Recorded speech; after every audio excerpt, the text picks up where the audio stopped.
Thank you very much, Major, for talking with us. Welcome to El Financiero Bloomberg. Well, first of all, tell us about the relationship between Mexico and Phoenix in terms of trade, education, and immigrants. Okay, first, trade is on the upswing, so the relationship is very, very positive, including an announcement just yesterday by our governor of a new car manufacturing facility in the state of Arizona that will have parts supplied by employees in Sonora, Mexico. A great, great cross-border partnership. In fact, we have the fastest growing trade between any state of the United States and Mexico in the entire country, between Arizona and Phoenix and Mexico. So the trade relationship is going to a very, very positive position. Now, I'm not naive, I'm not Pollyannish. With the election of Donald Trump, who says he wants to build a wall and says he wants to redo NAFTA, I'm very concerned that that may send us in the wrong direction in our relationship with Mexico.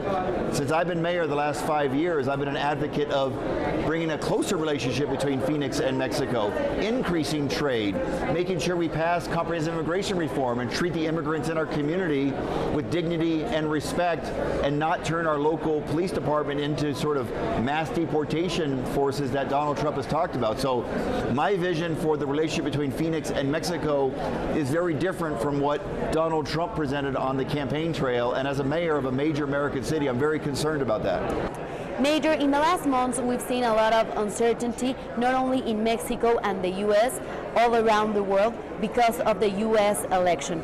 We don't know if when Donald Trump gets to the presidency, he's going to cancel NAFTA, or if he's going to deport more than 3 million of immigrants. So what is Phoenix's position about this, and what's going to happen with the sanctuary cities?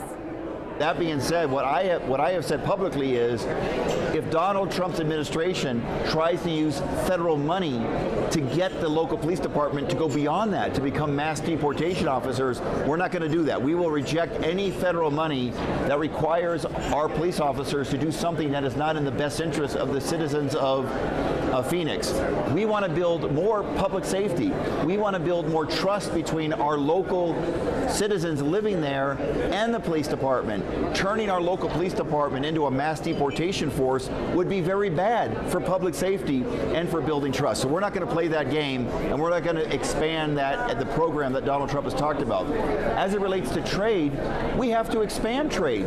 Trade has been great for jobs in Arizona. 100,000 jobs are tied to trade.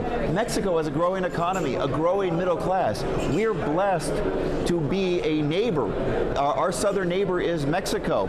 Finally, what do you think of having the ex-sheriff of Maricopa, Joe Arpaio, as part of the team of Donald Trump? We know that he has an anti-immigration position. Well, first off, I supported Paul Penzone for sheriff, and I'm so glad that Paul Penzone beat Sheriff Joe. So the voters sent a message that the priorities of Sheriff Joe, violating people's civil rights, trying to create an intimidating environment, particularly for our local Latino citizens, that's a really bad thing. We don't want that bad reputation nationally, internationally.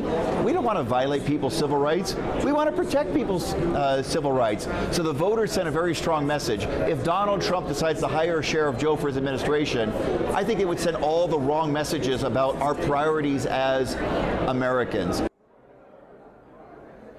Y aunque Donald